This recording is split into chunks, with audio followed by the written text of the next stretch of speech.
जल जाते हैं उनको हम समझ उल्का गया। पिंड कहते हैं। ठीक है, मैं वीएन झा सर का भी रुख करता हूँ। झा सर, सवाल ये है, जैसा कि समझाया डॉक्टर राम श्रीवास्तव ने और हमारे तमाम दर्शक भी बखूबी समझ गए होंगे कि हमारे प्लैनेट में एक ऐसा ऑब्जेक्ट जो कि कई वर्ष पुराना है और वो लगातार जब घूम रहा होता है तो उसको हम ट्रेस करते हैं। अब बड़ा सवाल सर यहाँ पर ये है, जो एक कॉमन क्यूरियोसिटी किसी भी बच्चे के मन में या किसी भी दर्शक के मन में हो सकती है कि आखिर जिस तरीके से हमारा अर्थ गोल गोल घूमता है प्लैनेट में, क्या ये एस्ट्रॉइड्स की भी मूवमेंट उसी तरीके से होती है? और किस तरीके से इसे ट्रेस किया जाता है? सर ने बताया कि जितने भी एस्ट्रॉइड्स हैं उनको ट्रेस किया जाता है। इसरो के जो प्रमुख है वीएस सोमनाथ, उन्होंने भी बताया कि हमने इसके लिए बाकायदा एक प्रोजेक्ट जो है वो शुरू कर रखा है। तो इसको लेकर थोड़ा आप समझाइए। बहुत बहुत धन्यवाद। जो अभी श्रीवास्तव जी ने बताया, बहुत कुछ उन्होंने बताया, लेकिन मैं आम भाषा में जी। जो जो आपके पब्लिक समझ सकें, जी। इसके लिए मैं कहूँगा कि जो एस्टेरॉयड का ओरिजिन है, वो वही जैसे उन्होंने बताया, जब जब टक्कर हुआ था, जब जब सूर्य जब बना था, सूर्य के साथ में मरकरी, विनस, अर्थ, सारे जो ग्रह हैं वो बने थे।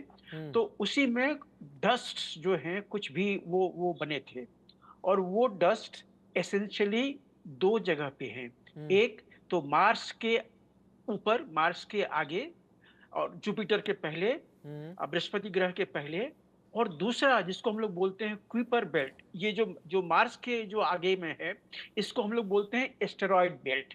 इसमें अनेक साइज के जो एस्टेरॉयड हैं वो हैं, आपको अधिक से अधिक इसमें जो भी 1 फुटबॉल फील्ड या 1.5 फुटबॉल फील्ड के कहते हैं, तो वो ये एस्टेरॉयड बेल्ट में है। लेकिन पूरी जानकारी नहीं है, हो सकता है कि बड़े एस्टेरॉयड भी इसमें हों।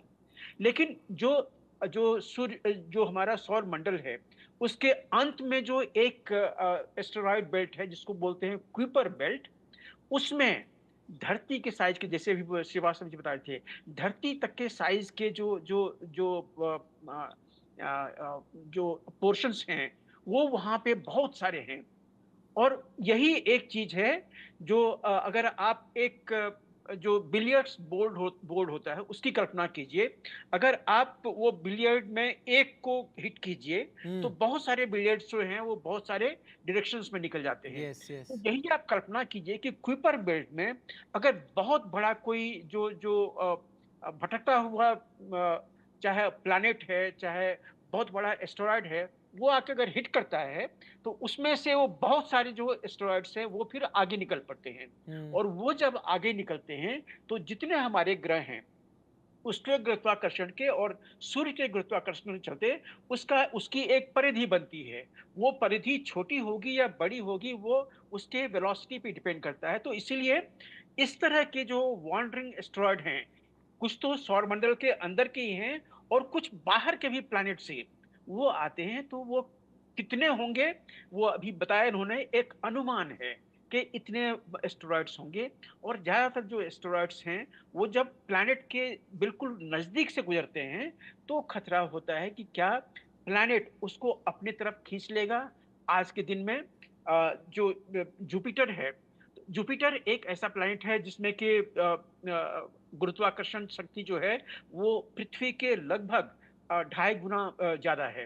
तो जुपिटर उसको अपनी तरफ में खींच सकता है। और दूसरा जो है अर्थ, जिसकी गुरुत्वाकर्षण 1 g हम लोग बोलते हैं, उतनी है, उसके भी ये जो चांसेस हैं, जैसे आपने बताया कि जब ये एस्टेरॉयड, ये जो सन सिंक्रोनस जो जो ऑर्बिट हैं, या जो जो हमारे ऐसे ऑर्बिट में जिसमें के जो कुछ उपग्रह जो हैं वो प्लेस किए गए हैं, जो कि धरती के साथ में उसी साइज में घूमते हैं, तो उससे टकराने की नौबत आ सकती है।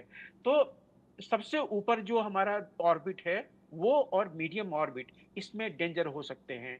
लेकिन अगर बहुत नजदीक आ गया, अगर धरती से टकराया, तो फिर तो जो लो अर्थ ऑर्बिट में सैटेलाइट्स वगैरह हैं, जितने चीजें हैं, वो भी टकरा सकती हैं। और अगर धरती से आके टकराया, तो विनाश हो सकता है। लेकिन इसमें एक कैच है, धरती के पास में एक जैकेट है, एक एक जो आवरण कहते हैं कि जो जो प्रतिरोधक आवरण है, वो वायुमंडल है। और वो वायुमंडल लगभग 100 किलोमीटर तक जो है वो एक्सटेंड करता है। तो जैसे ये एस्टेरॉइड्स धरती की तरफ में आएँगे, वायुमंडल से टकराएँगे, उसकी गति धीरे-धीरे क्षीण होती जाएगी और जब वायुमंडल में वो एंटर करेंगे तो फिर वो जलना शुरू हो जाता है, उसका ब्रेक शुरू हो जाता है और वो बहुत सारी उल्कापिंड जो आप देखते हैं कि कभी बहुत सारे आते हैं, तो उस तरह से जलते हुए वो धीरे-धीरे गति उसकी कम होती जाती है और आके धरती पे टकरा सकती है। कहाँ ठीक है, टकराएगी?